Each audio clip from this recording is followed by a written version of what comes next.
আজ আমরা স্মৃতিশাস্ত্রে দুর্গোৎসব পরিচ্ছেদ থেকে আমরা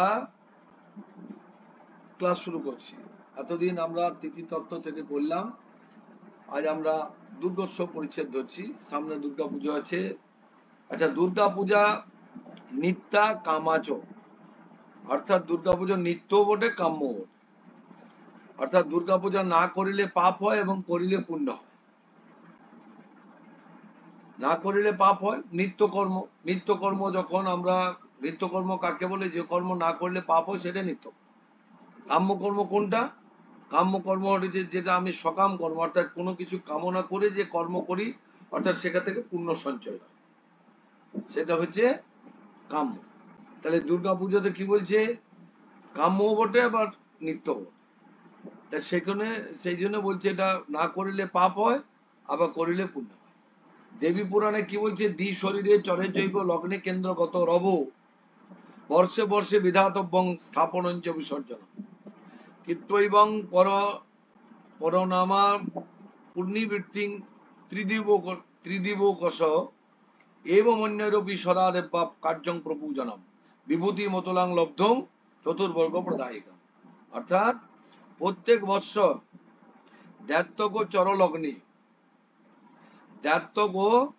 চরলগ্নে রবি লগ্নগত হইলে দুর্গার পত্রী প্রবেশ ও বিসর্জন করিবে। ঠিক আছে? দ্ব্যর্থক চরলগ্নে রবি লগ্নগত হইলে দুর্গার পত্রী প্রবেশ করিবে। দেবগণ এইভাবে দেবীর পূজা করিয়া পরম সুখ লাভ করিয়াছিলেন। এইভাবে মনুষ্যগণ ধর্ম, অর্থ, কাম ও মোক্ষ, যারা গতকাল দুর্গাপুজোর ক্লাস করেছে তারা জানবে যে আমি গতকালও বলেছিলাম চতুর্বর্গ সিদ্ধি লাভের জন্য দুর্গাপুজো করা হয়। চতুর্বর্গ কি কি? না ধর্ম, অর্থ, কাম, মোক্ষ। এইখানেও সেটা দেওয়া আছে, মনুষ্যগণ ধর্ম, অর্থ, কাম, মোক্ষ এই চতুর্বর্গ সিদ্ধি লাভের জন্য এই দুর্গাপূজা করে থাকেন। অতুল ঐশ্বর্য লাভের কারণে দেবীর পূজা করে। আচ্ছা, এই কি বলছে? অত্র বিপ্সা শ্রবণাৎ বিধি সমভিব্যাপ্ত ফল শ্রবণাচ্চ এবং ইয়ং বহুদিন শ্রদ্ধায় কৈব পূজা। অর্থাৎ এই সার্ধ বচন দয়ে বর্ষে বর্ষে যে কথাটা বলা আছে, বর্ষে বর্ষে এইরূপ বিপ্সার্থে দ্বিবচন দুর্গাপূজার নিত্যত্ব সাধক। আর শেষ বচনে বিধির সহিত মিলিত ফলশ্রুতি আছে বলিয়া দুর্গাপূজার কাম্যত্ব আছে। এই দুর্গাপূজা অনেক দিন নিষ্পাদ্য একটি পূজা, অর্থাৎ প্রত্যেক দিন ভিন্ন ভিন্ন পূজা নয়। অনেক দিন ধরে হচ্ছে কিন্তু পূজা ওই একটাই, দেবী দুর্গার পূজা। লিঙ্গ পুরাণে তাই বলেছে কি? শারদীয়া মহাপূজা চতুষ্কর্মময়ী শুভা তাং তিথি ত্রয় মহাসাধ্য কুর্জাত ভক্তা বিধানত। যেটা গতকাল বলছিলাম যে শারদীয়া মহাপূজা চতুষ্কর্মময়ী শুভা, চারটে কর্ম গতকাল ক্লাসে বলেছি। কি কি চতুষ্কর্মময়? কি কি? স্নপন, পূজন, বলিদান, হোম ও রূপা। স্নান, পূজা, বলিদান এবং হোম। তত্র সপ্তকল্পা, সেখানে 7টি কল্প, এটাও গতকাল আলোচনা করেছি আমরা দুর্গাপুজোতে। তত্র প্রথম কল্প গৌণাশ্বিন কৃষ্ণ নবম্যাদি। দেখো এখানে উল্লেখ করে দিয়েছে গতকাল যে চান্দ্র মাসের কথা বলছিলাম, গৌণ চান্দ্র, ওই জন্য রাশি উল্লেখ হবে না, গৌণ চান্দ্র মাস উল্লেখ এখানে করেই দিয়েছে। গৌণ আশ্বিন কৃষ্ণ নবম্যাদি যথা লিঙ্গ পুরাণম। লিঙ্গ পুরাণে কি বলেছে? কন্যায়াং কৃষ্ণ পক্ষে তু পূজয়িত্বাদ্রভে দিবা নবম্যাম বোধয়ে দেবী মহাবিভব বিস্তরাই। শরৎকালের মহাপূজাতে 4টি কর্ম আছে, যেটা বললাম। ওই মহাপূজা মঙ্গলকারিণী, ভক্তিপূর্বক সপ্তমী অষ্টমী নবমীতে এই মহাপূজা করিবে। বচনে যে 4টি কর্ম আছে তা স্নপন, পূজা, বলিদান ও হোম স্বরূপ। এই মহাপূজাতে 7টি কল্প আছে। তার মধ্যে ভাদ্রী পূর্ণিমার পর কৃষ্ণপক্ষের নবমীতে আরম্ভ করিয়া শুক্লপক্ষের নবমী পর্যন্ত যে পূজা, তাহাই প্রথম কল্প। যথা লিঙ্গ পুরাণে কন্যা রাশিতে সূর্যের অবস্থান কালে আদ্রা নক্ষত্র যুক্ত কৃষ্ণপক্ষীয় নবমীতে দিবা ভাগে বিপুল সামগ্রী দ্বারা দেবীর বোধন করিবে। অতএব পূর্বাহ্নে তেন পূর্বাহ্নে আদ্রা নক্ষত্র যুক্তাং নবমাং বোধনম, যেটা কাল বলছিলাম যে সেই রকম পূর্বাহ্নে, পূর্বাহ্ন মানে সকালের দিকে, আদ্রা নক্ষত্র যুক্ত নবমীতে বোধন মনে জাগরণ করি। কৃষ্ণ নবমীতে, এটা কৃষ্ণ নবমীতে আদ্রা নক্ষত্র যুক্ত নবমী তিথিতে পূর্বাহ্নে এই বোধনটা হবে। উভয় দিনে পূর্বাহ্নে আদ্রা নক্ষত্র যুক্ত নবমী লাভে পূর্ব দিনে বোধন যোগমত। যদি দুদিনই নবমী থাকে আদ্রা নক্ষত্র যুক্ত, তাহলে পূর্ব দিনে এটা করতে হবে, ঠিক আছে।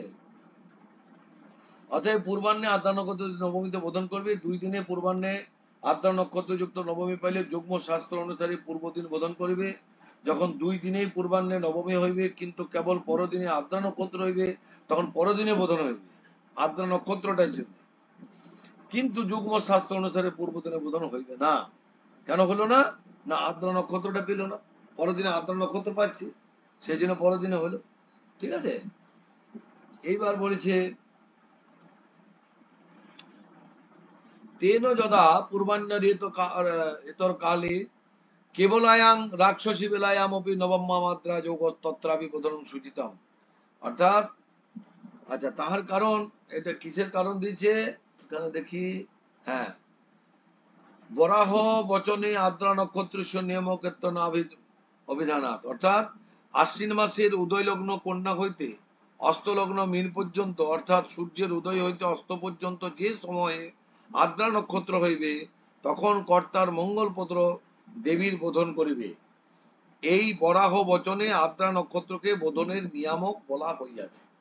সুতরাং আদ্রা নক্ষত্র পেল বলে পরে ওই পূর্ব দিনে বোধনটা হলো না, পরদিনে হলো। বোঝা গেল? পূর্ব দিনে বোধনটা কেন হলো না? না পূর্ব দিনে নবমী পূর্বাহ্ন পেয়েছে ঠিকই, কিন্তু আদ্রা নক্ষত্র স্পর্শ করে আদ্রা নক্ষত্র পায়নি। পরের দিন আদ্রা নক্ষত্র যুক্ত পূর্বাহ্ন পেলাম বলে আদ্রা নক্ষত্র যুক্ত পূর্বাহ্নে বোধন করলাম। অতএব যখন পূর্বাহ্ন ভিন্ন কালে মধ্যাহ্নাদিতে কেবল অথবা কেবল রাক্ষসী বেলাতে সায়ান্নে নবমী তিথিতে আদ্রা নক্ষত্রে যোগ হইবে, তখনও দেবীর বোধন করিতে পারিবে, ইহা সূচিত হইল। আমার কি বলেছে দেখো, এতক্ষণ আমরা কি বললাম যে পূর্বাহ্নে করতে বলেছে, কিন্তু বলছে আদ্রা নক্ষত্রটা পেতে যদি সেই দিন নবমী তিথি থাকাকালীন ওই দিন যদি বেলাও হয়ে যায়, সন্দেহ হয়ে যায়, তবু আদ্রা নক্ষত্র যদি পেয়ে যাও, তাহলে আদ্রা নক্ষত্র সংযুক্ত ওই সময়েই করবে, এটা সূচিত হইল। দিনের বেলা আদ্রা নক্ষত্র না হইলে পূর্বাহ্নের মুহূর্ত অন্য কাল ব্যাপিনী কেবল নবমীতেই বোধন করিবে। যদি দিবাভাগে না পাও, অর্থাৎ সান্ন পেরিয়ে রাত্রি হয়ে যায়, তখন কিন্তু বলছে দিবাভাগে কিন্তু শুধু নবমীতে করে দেবে। দুদিনে কেবল নবমী পূর্বাহ্ন মুহূর্ত ব্যাপিনী হইলে যুগ্ম শাস্ত্র অনুযায়ী পূর্ব দিনে বোধন করবে। বোধনটি তিথিকৃত বলিয়া আশ্বিন মাসে এইভাবে গৌণচন্দ্র আশ্বিন মাস উল্লেখ সহিত সংকল্প ও দক্ষিণার বাক্য রচনা করিবে। এই জায়গাটা একদম ভাইটাল জায়গা, নোট ডাউন করে রাখো এটা। যদি কেউ তর্ক করে যে আশ্বিন মাস হবে না, বা রাশি উল্লেখ করতে হবে, বা কার্তিক মাসে পুজো হলে কার্তিক মাস উল্লেখ করতে হবে, এইটাকে তাদেরকে এই তিথি এই স্মৃতিশাস্ত্রের বচনটা পড়িয়ে দেবে যে সংস্কৃততে কি বলেছে, উভয় দিনে পূর্বাহ্ন পেতেছে নবমী, এই যে তত্র সংকল্পাদ আশ্বিনে মাসিতি গৌণ আশ্বিনত্বেন বাক্য রচনা কার্যা তিথি কীর্তত্বাৎ। এটা হচ্ছে সংস্কৃতে লেখা, বাংলায় কি লেখা আছে, বোধনটি তিথিকৃত্য বলিয়া আশ্বিনে মাসি এইভাবে গৌণচন্দ্র আশ্বিন মাস উল্লেখ সহিত সংকল্প ও দক্ষিণার বাক্য রচনা করিবে। মনে থাকবে? আশ্বিন মাসে শুক্লপক্ষের প্রতিপদে আরম্ভ করিয়া নবমী পর্যন্ত যে পূজা তাহা দ্বিতীয় কল্প। দেবী পুরাণে কি বলা আছে, কি বলা আছে, হে দেবরাজ, কন্যা কন্যা সংস্থে রবো শুক্র শুক্লারম্য নন্দিকাম নন্দিকা প্রতিপদিতি দুর্গা ভক্তি তরঙ্গিনী। হ্যাঁ, তত্র পূর্বাহ্ন ব্যাপিনী চেত প্রতিপদ তথা পূর্বদিন যুগমাত কল্পরম্য প্রধান সংকল্প। কি বলেছে, হে দেবরাজ, রবি কন্যা রাশিতে থাকিলে শুক্লপক্ষের নন্দা তিথিতে আরম্ভ করিয়া নবমী পর্যন্ত পূজা করিবে। বচনে যে নন্দিকা এই পদটি আছে তাহার অর্থ প্রতিপদ। নন্দিকা মানে প্রতিপদ। দুর্গা ভক্তি তরঙ্গিনী নামক গ্রন্থে কথাটি আছে। এই দ্বিতীয় কল্পের পূর্বাহ্নের মুহূর্তের অনন্যকাল। পূর্বাহ্নে তাহলে এখানে আমরা এটা কোথায় পেলাম না দেবী পুরাণে এক পেলাম, আর কোথায় পেলাম না দুর্গা ভক্তি তরঙ্গিনী নামক গ্রন্থে এই প্রতিপদ থেকে শুরু করে মহানবমী পর্যন্ত পুজোর বিধিটা পেলাম। দ্বিতীয় কল্পে পূর্বাহ্নের মুহূর্তের অন্যকাল ব্যাপিনী প্রতিপদে কল্পারম্ভ করিবে। প্রতিপদ 2 দিনে পূর্বাহ্ন মুহূর্ত ব্যাপিনী হইলে যুগ্ম শাস্ত্র অনুসারে পূর্ব দিনে বোধন করিবে। প্রধানের অর্থাৎ পূজার সংকল্পের নাম কল্পারম্ভ। এটা কি কল্পারম্ভ। এইবারে তৃতীয় কল্প আশ্বিন মাসে শুক্লপক্ষে ষষ্ঠীতে আরম্ভ করিয়া নবমী পর্যন্ত যে পূজা তাহা তৃতীয় কল্প, তথা ভবিষ্য পুরাণে বলা আছে কি। তাহলে একটা পেলাম লিঙ্গ পুরাণ, একটা পেলাম দেবী পুরাণ, একটা পেলাম ভবিষ্য পুরাণ। ভবিষ্য পুরাণে কি বলছে, ষষ্ঠাং বিল্ল তরবোধং সায়ং সন্ধ্যাসু কারয়িত। একদম লেখা আছে সায়ং, ষষ্ঠাং বিল্ল তরবোধং সায়ং সন্ধ্যাসু কারয়িত। অর্থাৎ ষষ্ঠী তিথিতে সন্ধ্যাকালে বিল্লবৃক্ষে দেবীর বোধন করিবে। এটা ভবিষ্য পুরাণে লিখেছে। অত্র সায়ংকালে ষষ্ঠাং বিল্লতর বোধনম, একদম লেখা আছে। কি লেখা আছে, তৃতীয় কল্পে ষষ্ঠীতে সায়ংকালে বিল্লবৃক্ষে দেবীর বোধন করিবে। 2 দিন সন্ধ্যাকালে ষষ্ঠী পাইল থাকিলে যুগ্ম শাস্ত্র অনুসারে পরদিনে বোধন করিবে। এই 2 দিনই সায়নে পায় আমার। 2 দিনে সন্ধ্যাকালে ষষ্ঠী না থাকিলে পরদিনে পূর্বাহ্নে ষষ্ঠীতে বোধন করিবে। যদি ষষ্ঠী না পায়, ষষ্ঠী থাকুক বা নাই থাকুক, সপ্তমী পূজার পূর্ব দিনে সন্ধ্যাকালে আমন্ত্রণ অধিবাস করিবে। আমন্ত্রণ অধিবাস, বোধন নয় কিন্তু। নন্দিকেশ্বর পুরাণে বলছে কি বলেছে, ষষ্ঠী থাকুক বা না থাকুক, হ্যাঁ মানে বোধন হবে না, আমন্ত্রণ অধিবাসটা করা যাবে। এটা একটা পেলাম। কোথায় পেলাম, নন্দিকেশ্বর পুরাণে। এখানে কি বলেছে, এগো সপ্তমী পূজায়া পূর্বদিনে সায়ংকালে ষষ্ঠী লাভে তদলাভে বা আমন্ত্রণ অধিবাসন কুর্যা যথা নন্দিকেশ্বর পুরাণম পত্রী প্রবেশার পূর্বেদ্দু সায়ান্নে বিন্দবাসিনী চণ্ডীম আমন্ত্রয়েদ বিদ্বান নাত্র ষষ্ঠী পুরস্ক্রিয়া সায়ং ষষ্ঠম তু কর্তব্যং পার্বত্যাম অধিবাসনম ষষ্ঠ ভাবেপি কর্তব্যং সপ্তমামপি মানবই। বোঝা গেল।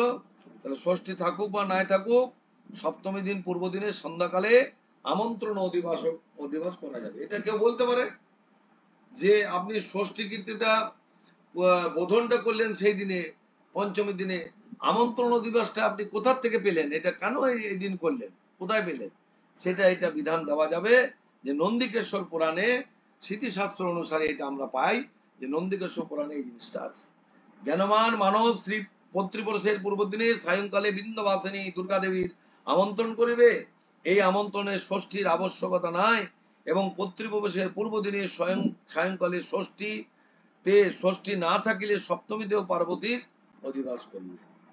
বোঝা গেল। এবার চতুর্থ, আশ্বিন মাসে শুক্লপক্ষে সপ্তমীতে আরম্ভ করিয়া নবমী পর্যন্ত যে পূজা তাহা চতুর্থ কল্প।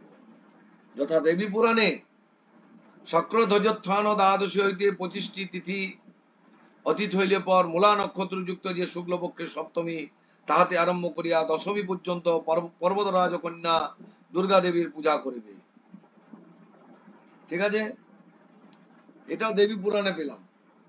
হ্যাঁ, তাহলে এটা হলো চতুর্থ কল্প।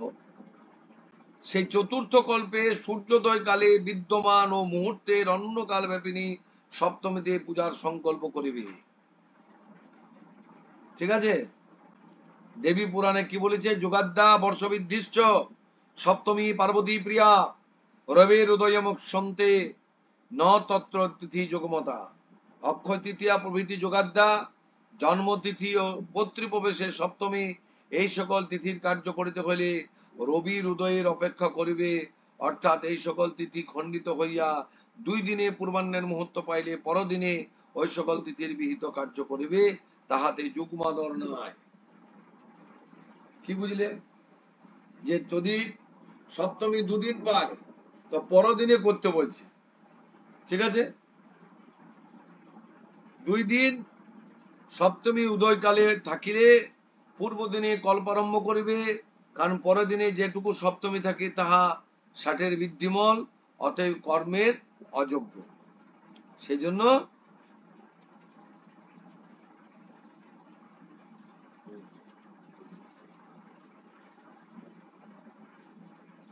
দেখো এখানে আরেকটা জিনিস দেওয়া আছে, পয়েন্ট আউট করে কি দেওয়া আছে, ভাদ্র মাসের শুক্লপক্ষের দ্বাদশীতে শুক্র ধ্বজোত্থান সহিত বিহিত আছে, অর্থাৎ সেই দ্বাদশীতে শুক্র ধ্বজোত্থান দ্বাদশী বলা হয়।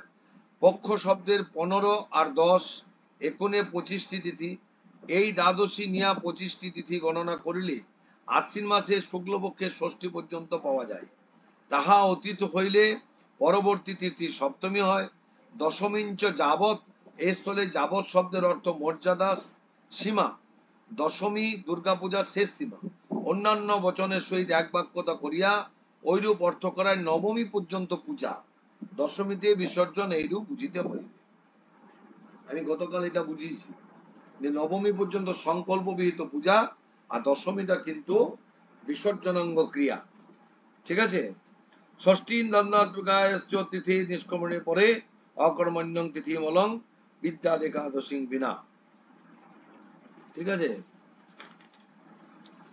তাইলে আমরা এটা চতুর্থ পর্যন্ত পেলাম, তাই তো? 4 নম্বর পর্যন্ত 5 নম্বর সপ্তমী 2 দিন, সপ্তমীটা চলছে। সপ্তমী 2 দিনই উদয়কাল না পাইলেও পূর্ব দিনে কল্পারম্ভ করিবে। মহাষ্টমী মহানবমী এই 2 তিথিতে যে পূজা হয় তা পঞ্চম কল্প। মহাষ্টমী মহানবমী এই 2 দিন ব্যাপী যে পুজোটা হবে তা পঞ্চম কল্প। দেবী পুরাণে বলেছে বর্ষাকালে আশ্বিন মাসে শুক্লপক্ষের অষ্টমী ও নবমীতে মহাশব্দ লোকে প্রসিদ্ধি লাভ করিবে, অর্থাৎ দেবীর পূজাতে অষ্টমী ও নবমী মহাষ্টমী মহানবমী বলিয়া প্রসিদ্ধ হইবে।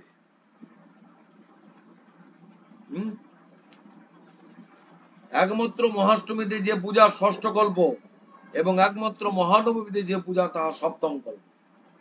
এটা কোথায় পাওয়া যায়? কালিকা পুরাণে। একটা পুরাণের বচন নয়, কিন্তু ভালো করে বুঝতে হবে। গোটা দুর্গা পুজোতে যে 7টা কল্প পেলাম সবই কিন্তু একই পুরাণ থেকে পাইনি, বিভিন্ন বিভিন্ন পুরাণ থেকে পাওয়া এই কল্পগুলো, এগুলো মনে রাখতে হবে। আমি কালকে এগুলো বুঝাইনি, দুর্গাপুজোর ক্লাসে এগুলো বোঝাবো না। কেন বোঝাবো না? না, দুর্গাপুজোর ক্লাসের এটা বিষয় না, এটা স্মৃতিশাস্ত্রের বিষয়। দুর্গাপুজো যারা ক্লাস করবে তারা দুর্গাপুজোর মতো ক্লাস করবে, এটা এক্সট্রা ক্লাস। এই কারণে স্মৃতির যারা ছাত্র তাদেরকে একটু এক্সট্রা কিছু জেনে রাখতে হবে, অধিক কিছু জানতে হবে। এই কারণে স্মৃতিশাস্ত্র এই বিষয়ে কি বলছে, স্মৃতিশাস্ত্রের পুঙ্খানুপুঙ্খ দুর্গাপুজো যে 7টি কল্প, কোন কল্পটা কোন জায়গা থেকে কোন পুরাণ থেকে কি এটা উক্তি দিল, কি বচন দিল, সেই বচনগুলোকে তাকে মনে রাখতে হবে। আর কি না, যে সাধক কেবল মহাষ্টমী বা কেবল মহানবমীতে সর্বাবিষ্ট ফলদায়িনী দুর্গা দেবীর পূজা করবে তাহার অতুল ঐশ্বর্য আছে। অষ্টমাদি কেবল মহাষ্টমী ও কেবল মহানবমী 3 কল্পেও সপ্তমাদি কল্পের ন্যায় 2 দিন উদয়গামিনী তিথি হইলে পূর্ব দিনে এবং 2 দিন উদয়কাল না পাইলেও পূর্ব দিনে কল্পারম্ভ করিবে, এইরূপ ব্যবস্থা জানিবে। নবপত্রিকা যথা তিথি তত্ত্ব বচনম। নবপত্রিকা কি কি প্রশ্ন করতে পারে কেউ, যে নবপত্রিকা যে এই 9টি জিনিসকে নিয়ে নবপত্রিকা, সেটা কোথায় পাওয়া গেল? তিথি কি তত্ত্ব ধৃত বচনম, কি বচন না, কদলী দারিম্নি ধান্যং হরিদ্রা মানকঙ্কজু বিল্লাসক জয়ন্তী চ বিজ্ঞা নবপত্রিকা। কলা গাছ, ডালিমের ডাল, ধান্যের গাছ, হলুদের গাছ, মানকচুর গাছ, সামান্য কচু গাছ, বেলের ডাল, অশোকের ডাল, ও জয়ন্তীকাল, এই 9টিকে নবপত্রিকা বলিয়া জানি।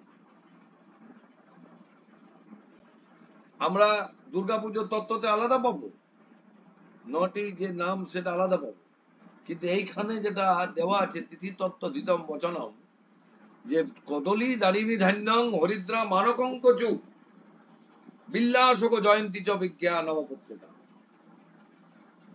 তাহলে এই 9টা যে পত্রিকা, এটা আমাদের স্মৃতিশাস্ত্র উল্লেখ আছে, সেই অনুযায়ী 9টা পত্রিকা উল্লেখ হয়।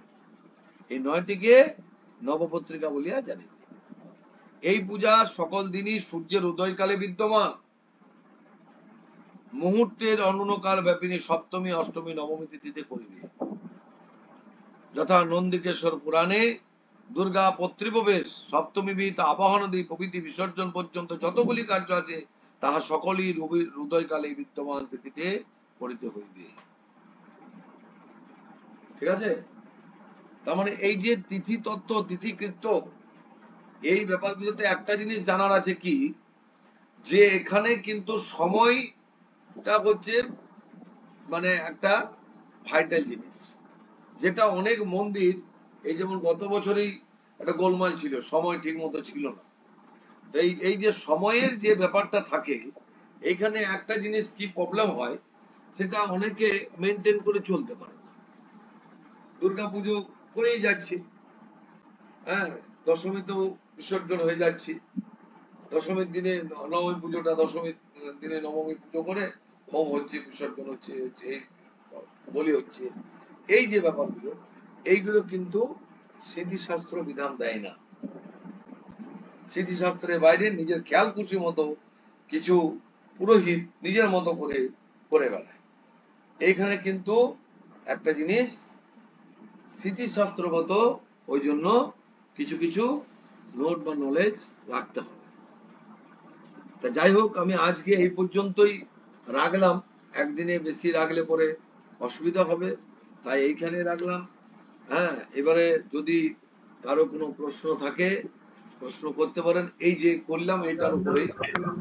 হ্যাঁ, তারপরে মানে বুঝলে একটা ছিল